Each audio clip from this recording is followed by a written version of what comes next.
ಕೊಪ್ಪಳ ಡಿಸ್ಟಿಕ್ಕಿಂದ ಒಬ್ಬ ಲಾಯರ್ ಹೇಳಿದ್ದ ಇದು ಒಂದು ಹಾಂಟೆಡ್ ಇನ್ಸಿಡೆಂಟ್.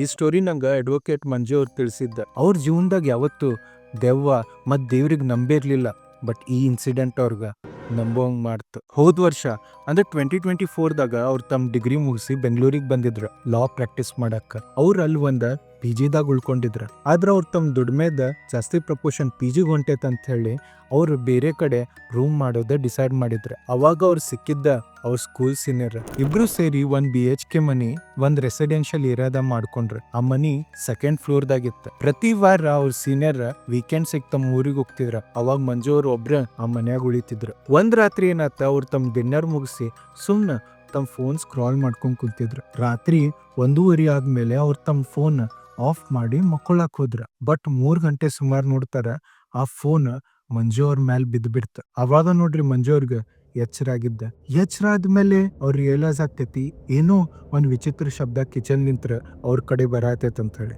ಆ ಶಬ್ದ ಒಂದ್ ಗೆಜ್ಜೆದಿತ್ತು. ಮಂಜು ಅವ್ರಿಗೆ ಸ್ವಲ್ಪ ಹೆದರಿಕೆ ಬರತಿತ್ತ. ಅವ್ರ ತಮ್ಮ ಚಾದರ್ ಘಟ್ಟ ಹಾಕೊಂಡು ಕಣ್ ಮುಚ್ಕೊಂಡ್ ಕುಂತಿದ್ರು. ಅವ್ರಿಗೀಗ ರಿಯಲೈಸ್ ಆಗ್ತೈತಿ ಆ ಗೆಜ್ಜೆ ಶಬ್ದ ಅವ್ರ ಕಡೆ ಬರಾತಿದ್ದಂಗ ಅನ್ಸಾತಿತ್ತ. ಮಂಜು ಅವ್ರು ಭಾಳ ಹೆದರ್ ಬಿಟ್ಟಿದ್ರ. ಆ ಶಬ್ದ ಇನ್ನೂ ಹತ್ರ ಆಗತಿತ್ತ. ಸ್ವಲ್ಪ ಹೊತ್ತಾದ್ಮೇಲೆ ರಿಯಲೈಸ್ ಆಗ್ತೈತಿ ಯಾರೋ ಮಂಜು ಅವ್ರ ಮೇಲೆ ಹತ್ತು ಬಿಟ್ಟಾರ ಅಂತ ಹೇಳಿ. ಮಂಜು ಅವ್ರಿಗೆ ಈಗ ತಡ್ಕೊಳಕ್ ಆಗ್ಲಿಲ್ಲ. ಅವ್ರ ಹೆದ್ರಿ ಈಗ ಜೋರ್ ಕಿರ್ಚ್ಬಿಟ್ರ. ಅವಾಗ ನೋಡ್ರಿ ಆ ನೆಗೆಟಿವ್ ಎನರ್ಜಿ ಸ್ವಲ್ಪ ಹೆದ್ರಿ ಬೇರೆ ಕಡೆ ಹೋಗಿದ್ದ. ತಕ್ಷಣ ಮಂಜು ಅವ್ರ ತಮ್ಮ ಫೋನ್ ತಗೊಂಡ ಚಪ್ಪಲಿ ಹಾಕೊಳ್ಳಾರ್ದ ಕೆಳಗಡೆ ಓಡಿದ್ರ. ಅಲ್ಲೇ ಮೇನ್ ರೋಡ್ದಾಗ ರಾತ್ರಿ ನಿಂತ್ರ. ನೆಕ್ಸ್ಟ್ ಟೈಮ್ ಮಂಜು ಅವ್ರ ತಮ್ಮ ವಸ್ತು ಎಲ್ಲ ತಗೊಂಡ ಹೊಳ್ಳಿ ಕೊಪ್ಪಳಿಗೆ ಹೋಗ್ಬಿಟ್ರ. ನಿಮ್ದು ಯಾವ್ದಾರ ಇಂತಾದ ರಿಯಲ್ ಲೈಫ್ ಹಾಂಟೆಡ್ ಎಕ್ಸ್ಪೀರಿಯನ್ಸ್ ಇದ್ರ ನಂಗೆ DM ಮಾಡಿ ತಿಳಿಸ್ಬೋದು.